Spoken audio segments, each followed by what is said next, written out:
কাঁচা আম থাকতে থাকতে এভাবে একবার আমের আচার বানিয়ে দেখুন। আমের আচার না লজেন্স বুঝতে পারবেন না, বাচ্চা থেকে বড় সকলেই খুব এনজয় করবে। আমি এখানে 750 গ্রাম কাঁচা আম নিয়েছি।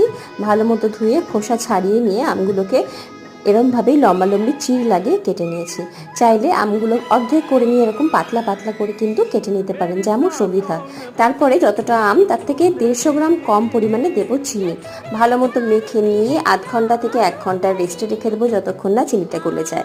কড়াইতে শুকনো লঙ্কা, 5 ফোড়ন, শুকনো খোলায় নাড়াচাড়া করে নিয়ে একটু দানা দানা করে গুঁড়ো করে রাখবো। ওই কড়াইতে দিয়ে দেবো চিনির রসে ভেজানো আম, নুন, বিট নুন দিয়ে ঢাকা দিয়ে 10 মিনিট মিডিয়াম ফ্লেমে জাল করতে দেবো। আমগুলো সেদ্ধ হয়ে গেছে, স্বচ্ছ হয়ে গেছে। এবারে গ্যাসের ফ্লেমটাকে মিডিয়ামে করে দিয়ে হলুদ গুঁড়ো, ভেজে রাখা মশলা আর একটু লাল লঙ্কার গুঁড়ো দিয়ে ততক্ষণ অবধি জাল করবো মিডিয়াম ফ্লেমে, যতক্ষণে রসটা প্রায় ভালো মতো টেনে আসছে এবং ঘন হয়ে যাচ্ছে। ব্যাস, গ্যাসের ফ্লেম বন্ধ করে দিন। দেখবেন ঠান্ডা হয়ে গেলে একদম শুকনো হয়ে যাবে।